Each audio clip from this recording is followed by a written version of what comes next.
네, 오늘은 세상을 치유하는 교회라는 말씀의 제목으로 함께 은혜를 나누고자 합니다. 금년 들어 매 주일 사무엘서 말씀을 함께 살펴보면서 은혜를 나누고 있는데요.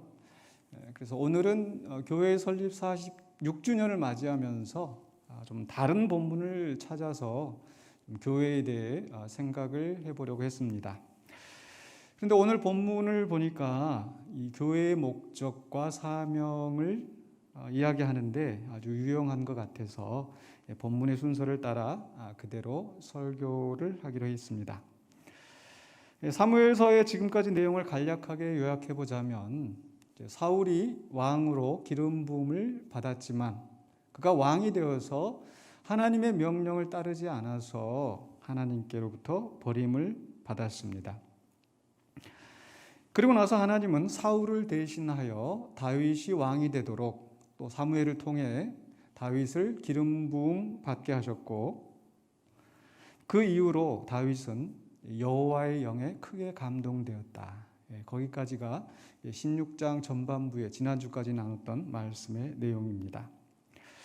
그 다음에 오늘 본문에서는 이제 사울이 악령으로 고통을 받고 있다가 그 치유를 위해서 다윗을 궁정으로 불러들인 이야기입니다. 사실 이 다윗의 기사는 우리 교회와 직접적인 관련은 없습니다. 하지만 다윗이나 또 교회나 그 성령 강림으로 그 사역이 시작되었다는 점에서 공통점이 있기 때문에 비교하면서 함께 생각해 볼 가치가 있는 것 같습니다. 먼저 오늘 본문의 말씀 14절로 18절은 이제 악령으로 번뇌하는 사울의 이야기가 나옵니다. 사실 사울도 기름 부음을 받고 또 하나님의 영의 강림을 직접 경험했던 그런 사람이었습니다. 그게 사무엘상 10장 11장에서 나오고 있죠. 그도 하나님의 택하심을 받았고 기름 부음을 받고 또 성령의 감동을 받은 사명자였습니다. 사무엘은 바로 사무엘상 10장에서 보면 사울에게 기름을 부은 다음에 그에게 하나님의 영이 임하실 것을 예언하였습니다. 사무엘상 10장 6절로 7절인데요. 네게는 여호와의 영이 크게 임하리니 너도 그들과 함께 예언을 하고 변하여 새 사람이 되리라. 이 징조가 내게 임하거든 너는 기회를 따라 행하라. 하나님이 너와 함께 하시느니라. 엄청난 약속이죠. 이 사무엘의 예언대로 하나님의 영이 사울에게 임하였고, 그래서 사울도 예언을 하면서, 그리고 이 징조를 보고 사울이나 또 그 주변 사람들이 다 사울은 하나님께로부터 세우심을 받았구나, 그것을 알게 되었습니다. 그리고 나서 사무엘상 11장에 보면은 사울은 다시 한번 하나님의 영에게 크게 감동됩니다. 11장 6절에 사울이 이 말을 들을 때에, 이 말을 들을 때라는 것은 암몬 족속이 쳐들어온 그 상황을 이야기하는데, 바로 그때 하나님의 영에게 크게 감동됨에 그의 노가 크게 일어나. 바로 이때 상황, 암몬 족속이 쳐들어왔을 때 사울은 바로 그 이전의 사사들처럼 하나님의 영에 크게 감동되어서 백성을 이끌고 전쟁을 하여서 크게 승리하였습니다. 그런데 사무엘상 12장부터 16장까지에서 보면 이제 하나님의 영이 사울을 떠나는 상황이 펼쳐집니다. 전쟁에서 승리함으로 사울은 모든 백성에게 인정을 받고 그의 왕권은 강해졌지만, 문제는 그 뒤로 13장부터 15장에서 사울은 블레셋과 또 아말렉과 전쟁을 하면서 하나님의 명령을 순종하지 않다가 결국 하나님께로부터 버림을 받았다는 것입니다. 그렇다면 그에게 임한 하나님의 영은 어떻게 되었을까요? 16장 14절 오늘 말씀 속에서 여호와의 영이 사울에게서 떠나고 여호와께서 부리시는 악령이 그를 번뇌하게 한지라. 하나님의 영이 사울에게서 떠남으로 이제 악한 영이 사울을 사로잡아 그를 고통스럽게 하였습니다. 거룩하고 선하신 하나님이 악령을 부리신다? 이게 좀 이상하게 들릴 수도 있습니다.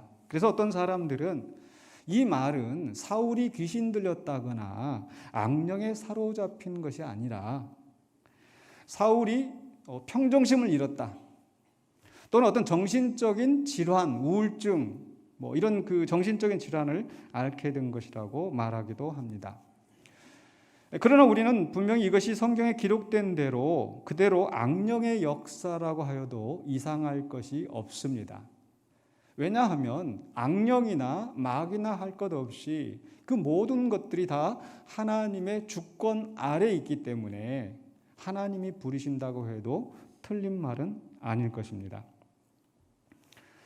하나님은 사울의 불순종에 대한 심판으로서 그에게서 성령을 거두시고 그가 악령에 휘둘려 고통을 당하도록 내버려 두신 것이죠. 그래서 이 말씀은 바로 앞에 있는 13절의 다윗에 대한 말씀과 대조가 됩니다. 16장 13절에 사무엘이 기름불병을 가져다가 그의 형제 중에서 그에게 부었더니 이날 이후로 다윗이 여호와의 영에게 크게 감동되니라. 13절에서는 다윗이 여호와의 영에 크게 감동되었고 14절에서는 어떻게 되어 있어요? 사울에게 임하였던 성령이 떠나신 거예요. 그리고 그 성령이 이제 다윗에게 떠나가셨고 하나님 편에서 보면 이미 왕권이 사울에게서 다윗으로 옮겨진 것이나 다름없었습니다. 사울은 단지 왕권만 잃은 것이 아니라 그 악령 때문에 크게 고통을 받고 있었어요. 그래서 사울의 신하들은 수금을 잘 타는 사람을 데려다가 사울의 번뇌를 달랠 수 있도록 해보자고 해서 거기에 이새의 아들 다윗이 물망에 오르게 된 것입니다. 그래서 어떤 사람이 16장 18절에 이렇게 다윗에 대해서 추천을 합니다. 소년 중 한 사람이 대답하여 이르되 내가 베들레헴 사람 이새의 아들을 본즉 수금을 탈 줄 알고 용기와 무용과 구변이 있는 준수한 자라 여호와께서 그와 함께 계시더이다 하더라. 다윗은 수금 연주자로서 뿐만 아니라 수금도 잘 타지만 또 용감하고 또 외모도 준수한 그런 인물이었습니다. 그런데 그런 인간적인 자질이나 외모보다 더 중요한 것은 바로 여호와께서 다윗과 함께 하신다는 사실이었습니다. 다윗은 여호와의 영에 크게 감동된 이후로 사람들로부터 하나님이 그와 함께 하신다, 하나님이 그와 함께 계신다고 하는 인정을 받을 수 있었던 것으로 보입니다. 그렇게 해서 이제 사울의 궁정에 다윗이 들어오게 됩니다. 19절로 23절에서 다윗에 대해 추천을 받은 사울은 사람을 이새의 집에 보내어 다윗을 궁정으로 불러들였습니다. 그리고 나서 21절에 보니까 다윗이 사울에게 이르러 그 앞에 모셔섬에 사울이 그를 크게 사랑하여 자기의 무기를 드는 자로 삼고, 아마 사울은 다윗이 아주 마음에 들었던 것 같습니다. 왜냐하면 자기의 무기를 드는 자로 삼았다라는 것은 그만큼 신뢰하여 아주 최측근에 가까이에 있게 하였다는 것이죠. 요즘 말로 하자면 대통령, 경호실장, 비서실장 그런 직책에 있게 한 것과 같다고 할 수 있겠습니다.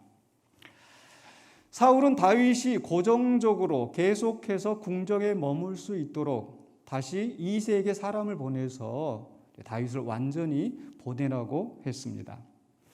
그렇게 해서 다윗은 이제 사울의 왕궁에서 사울의 치유를 위해 연주하는 자가 되었습니다. 바로 그 다윗의 활동에 대해서 16장 23절은 이렇게 마무리하며 기록하고 있습니다. 23절에 하나님께서 부리시는 악령이 사울에게 이를 때에 다윗이 수금을 들고 와서 손으로 탄즉 사울이 상쾌하여 낫고 악령이 그에게서 떠나더라. 아마도 다윗의 연주로 사울의 문제가 완전히 치유되지는 않은 것으로 보입니다. 그런데 적어도 다윗이 연주할 때 사울이 진정되었다는 것을 통해서 우리는 사울로 말미암아 일어난 이스라엘의 문제가 이제 앞으로 다윗의 사역을 통해 치유될 수 있다라는 그런 암시가 들어있는 것이 아닌가, 그런 생각을 해볼 수가 있습니다. 바로 이런 맥락에서 사울을 치유하는 다윗의 모습을 통해 우리는 세상을 치유하는 교회의 사명을 생각해 볼 수 있겠습니다. 그래서 세 번째로 우리 적용으로서 오늘 이 기사를 우리에게 적용하면서 바로 이 사울과 다윗의 관계를 통해서 우리 세상과 교회가 어떤 관계에 있는지를 살펴보려고 합니다.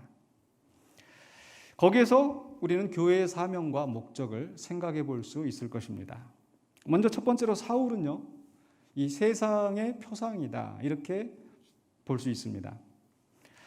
사울은 애초에 하나님의 선하신 뜻 가운데 선택을 받고 하나님의 영의 감동을 받아서 큰 역사를 이뤘습니다. 그러나 불순종하여 버림받고 이제는 악령에 사로잡혀 고통을 받고 있는 것이죠.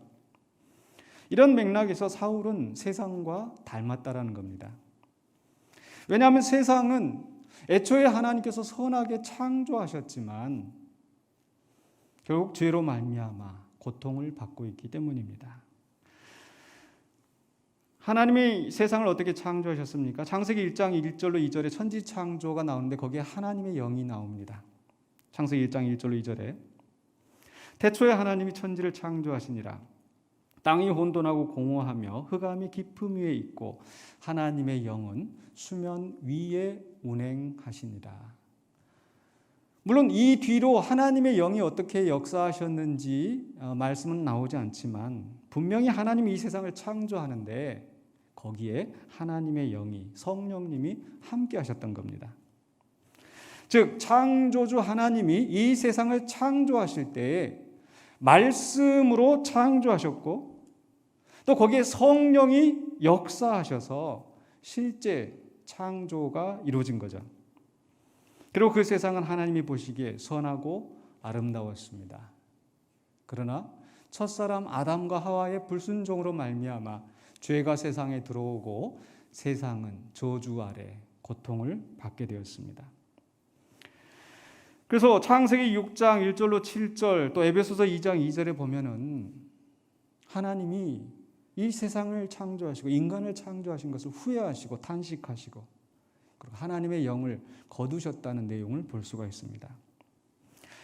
인간이 번성하면서 죄가 세상에 가득하게 되었고 그래서 하나님은 인간을 창조하신 것을 후회하십니다. 창세기 6장 5절로 6절에 여호와께서 사람의 죄악이 세상에 가득함과 그의 마음으로 생각하는 모든 계획이 항상 악할 뿐임을 보시고 땅 위에 사람 지으셨음을 한탄하사 마음에 근심하시고.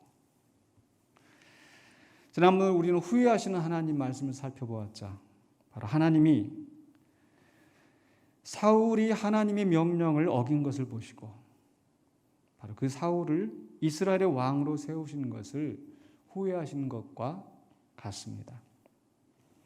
그러고 나서 6장 3절에 보면은요, 여호와께서 이르시되 나의 영이 영원히 사람과 함께하지 아니하리니 이는 그들이 육신이 됩니다. 그러나 그들의 날은 120년이 되리라 하시니라. 하나님의 영이 사람과 함께 하시지 않는다는 정확한 의미가 무엇인지 해석의 논란이 갈리지만은 분명히 하나님께서는 그 하나님의 영을 이제 사람에게서 거두신 겁니다. 사울이 하나님께 버림받고 나서 하나님의 영이 사울을 떠났던 것처럼 하나님은 인류의 범죄를 보시고 하나님의 영을 사람에게서 거두셨습니다. 그리고 그 후로 인간은 악한 영, 곧 공중 권세 잡은 자를 따라 살면서 고통을 받게 된 거죠. 그래서 에베소서 2장 2절에서 그때 너희는 그 가운데서 행하여 이 세상 풍조를 따르고 공중의 권세 잡은 자를 따랐으니 곧 지금의 불순종의 아들들 가운데서 역사하는 영이라.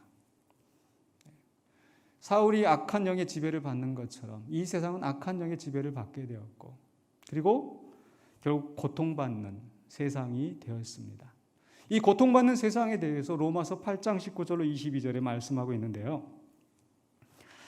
인간의 범죄로 인간만 심판을 받은 것이 아니라 인간의 통치 아래 있는 모든 피조물도 함께 고통을 받고 있으며 탄식 속에서 구원과 회복을 기다리고 있는 겁니다. 이 세상의 고통과 회복에 대해서 바로 로마서 8장 19절로 20절에 이렇게 말씀하고 있는데요. 로마서 8장 19절로 21절입니다. 피조물이 고대하는 바는 하나님의 아들들이 나타나는 것이니 그 바라는 것은 피조물도 썩어짐의 종로로 탄 데서 해방되어 하나님의 자녀들의 영광의 자유에 이르는 것이니라. 계속해서 22절에 피조물이 다 이제까지 함께 탄식하며 함께 고통을 겪고 있는 것을 우리가 아느니라. 모든 피조물들이 함께 고통을 받고 있어요. 그런데 바로 이 피조물이 구원과 회복을 위해서 고대하는 하나님의 아들들이란 누구를 말하겠습니까? 8장 14절이죠. 로마서 8장 14절에 같이 한번 읽어보실까요? 무릇 하나님의 영으로 인도함을 받는 사람은 곧 하나님의 아들이라. 바로 하나님의 영으로 인도함을 받는 하나님의 아들들이 나타나기를. 그래서 온 세상이 구원과 회복을 맛볼 수 있기를 기대하고 있는 겁니다.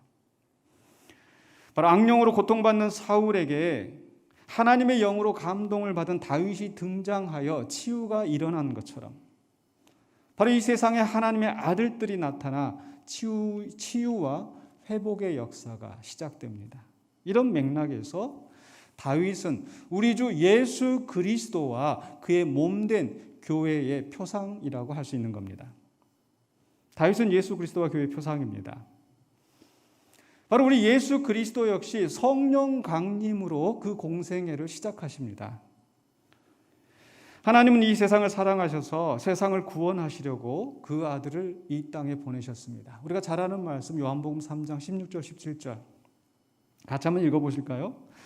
하나님이 세상을 이처럼 사랑하사 독생자를 주셨으니 이는 그를 믿는 자마다 멸망하지 않고 영생을 얻게 하려 하심이라. 하나님이 그 아들을 세상에 보내신 것은 세상을 심판하려 하심이 아니요 그로 말미암아 세상이 구원을 받게 하려 하심이라. 바로 이 아들 독생자는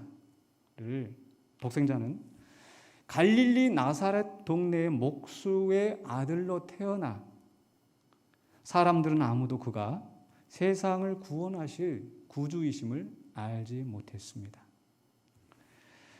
그런데 그 아들이 요단강에서 요한에게 세례를 받을 때에 성령이 그에게 강림하심으로 세상을 구원하시는 그의 공생의 사역을 시작하게 되었습니다. 그렇게 해서 예수님은 세상에 나가 하나님 나라의 복음을 선포하시고 병든 자를 치유하시며 귀신 들린 자를 자유하게 하시고 바로 세상을 구원하시는 새 역사를 시작하셨습니다. 이러한 역사에 대해서 이미 선지자 이사야를 통해 예언되었고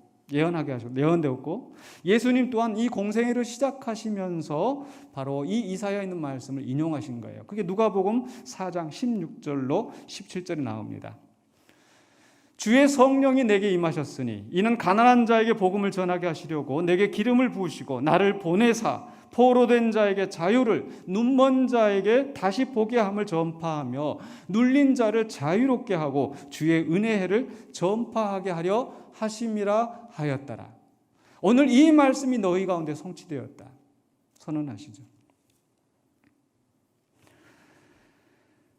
그리고 나서 예수님은 바로 주님과 함께 세상에 나가 복음을 선포하고 세상을 회복하게 하는 사역을 감당하도록 제자들을 불러 세우셨습니다.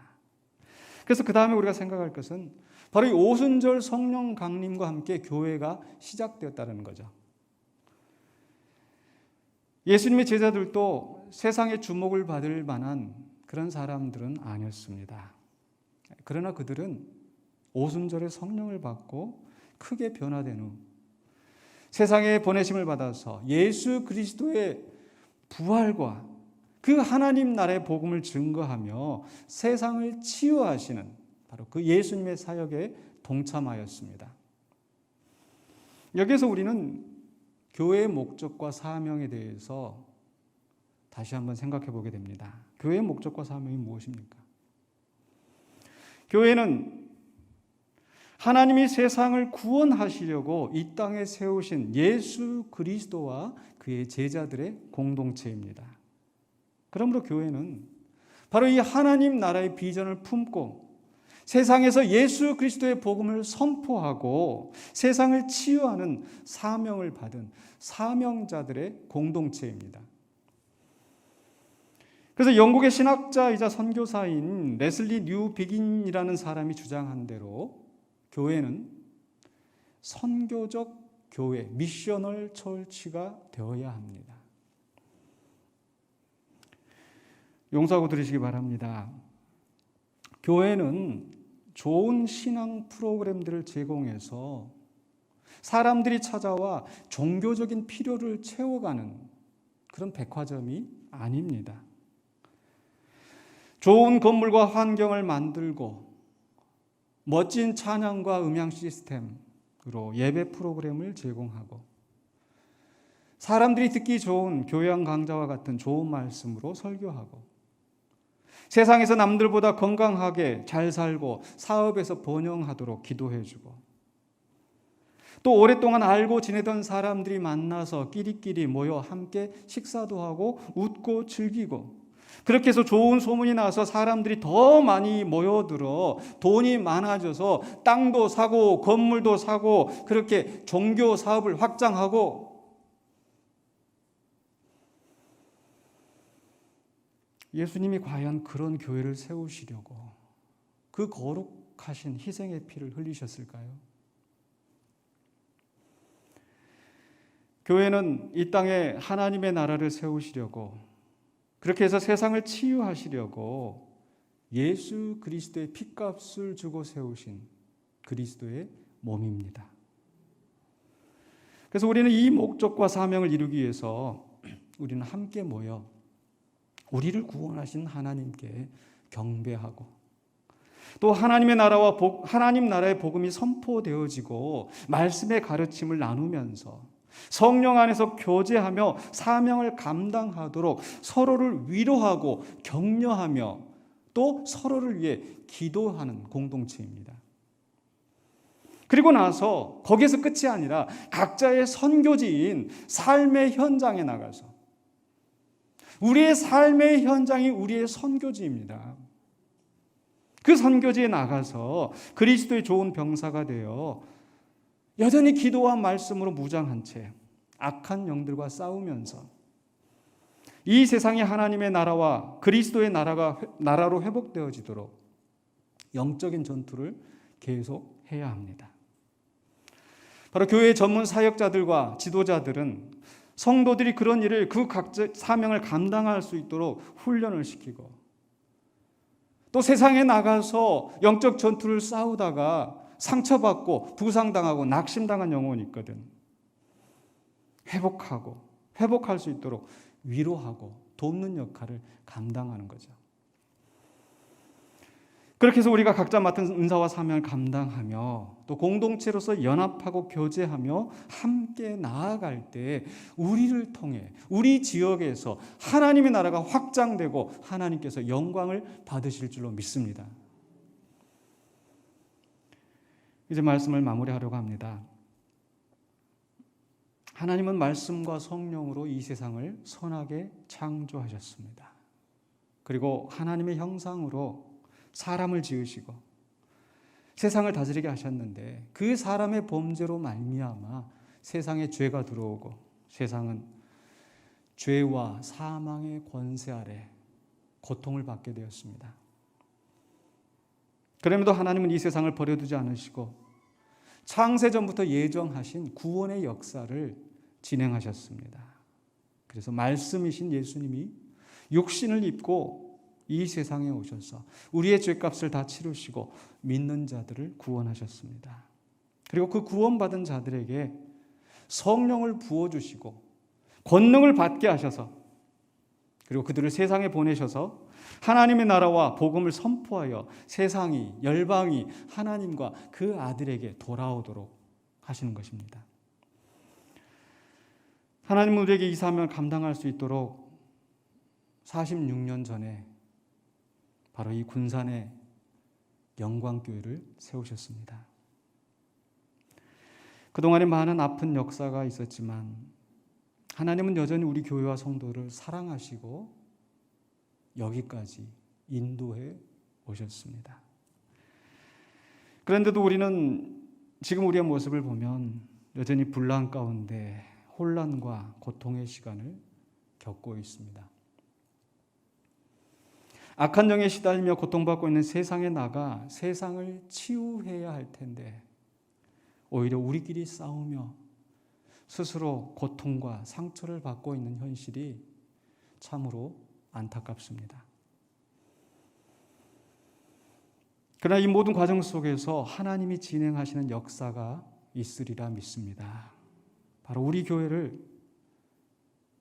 구태와 악습에서 벗어나 오직 하나님 나라의 복음과 가치를 위해 헌신하는 선교적 교회가 되도록 리모델링, 갱신하고 있으신 게 아닌가. 그러나 결코 이 과정이 쉽지는 않습니다. 세상의 권세를 잡고 있는 악한 영들이 그 하나님 나라의 역사를, 그 진행을 방해하고 있기 때문입니다. 오순절 성령 강림으로 시작된 초대교회 역시 구시대의 종교 지도자들과 기득권자들의 핍박을 받았고 또 세속 정부인 로마의 박해 아래 있었습니다. 그 박해 속에서 성도들은 바로 다윗이 당한 박해와 환난을 기억하였습니다. 사도행전 4장 25절 26절입니다. 또 주의 종 우리 조상 다윗의 입을 통하여 성령으로 말씀하시기를 어찌하여 열방이 분노하며 족속들이 허사를 경영하였는고 세상의 군왕들이 나서며 관리들이 함께 모여 주와 그의 그리스도를 대적하도다 하신 이로소이다. 27절 28절에 과연 헤롯과 본디오 빌라도는 이방인과 이스라엘 백성과 합세하여 하나님께서 기름 부으신 거룩한 종 예수를 거슬러 하나님의 권능과 뜻대로 이루려고 예정하신 그것을 행하려고 이 성에 모였나이다. 이방인과 이스라엘이 합하여서 그 하나님의 예수 그리스도로 말미암아 시작되는 그 하나님의 나라를 방해하려고, 그러나 그 방해를 통해서 하나님이 예정하신 그 일을 이루게 되는 거죠. 그러나 성도들에게 굉장히 고통스러운 시간입니다. 그래서 그 핍박 속에서 성도들은 하나님의 도우심을 구했습니다. 사도행전 4장 29절로 30절입니다. 우리 같이 기도하는 마음으로 이 말씀을 함께 읽겠습니다. 주여 이제도 그들의 위협함을 굽어보시옵고 또 종들로 하여금 담대히 하나님의 말씀을 전하게 하여 주시오며 손을 내밀어 병을 낫게 하시옵고 표적과 기사가 거룩한 종 예수의 이름으로 이루어지게 하옵소서 하더라. 아멘. 이렇게 기도할 때에 무슨 일이 일어났습니까? 4장 31절입니다. 빌기를 다하매 모인 곳이 진동하더니 무리가 다 성령이 충만하여 담대히 하나님의 말씀을 전하니라. 오늘 이 말씀이 우리 교회에서도 이루어지기를 원하고 기도합니다. 우리만 고통받고 싸우는 것이 아닙니다. 세상의 악한 권세는 여전히 하나님과 그리스도를 대적하고 하나님 나라를 방해하고 있습니다. 그러나 우리의 대장 되신 예수 그리스도를 따라 성령의 권능으로 담대하게 나아갈 때 하나님께서 우리에게 최후의 승리를 얻게 하실 줄로 믿습니다. 그러므로 우리 성도들은 그리스도의 좋은 병사가 되어 끝까지 인내하며 악한 영들과 싸워 세상을 치유하시고 하나님의 나라의 역사가 이루어지게 하시는 그 일에 동참하시는 우리 교회와 성도가 되시기를 주님의 이름으로 간절히 축원합니다. 기도하겠습니다. 거룩하신 아버지 하나님 은혜를 감사합니다. 이곳에 주님의 몸된 교회를 세우시고 그 역사를 주관하셔서 여기까지 이르게 하신 주님, 이제도 여전히 고통과 아픔이 있지만은 이 속에서 하나님이 진행하시는 일이 있는 줄 믿고 다시 한번 감사드리며 또 장차 이루실 하나님의 나라의 역사를 소망하며 간구합니다. 우리가 온전히 주님의 뜻에 순종하며 그 뜻을 이루어 나갈 수 있도록 우리를 변화시켜 주시옵소서. 우리의 연약함을 아시고 성령의 권능을 부어주셔서 이 고통 속에서 고난 속에서 지혜와 권능으로 성령님의 지혜와 권능으로 이 어려움을 이겨나가고 하나님의 뜻을 이루어가는 우리 군산영광교회 온 성도가 될 수 있도록 도와주시옵소서. 예수 그리스도 이름으로 기도하옵나이다. 아멘.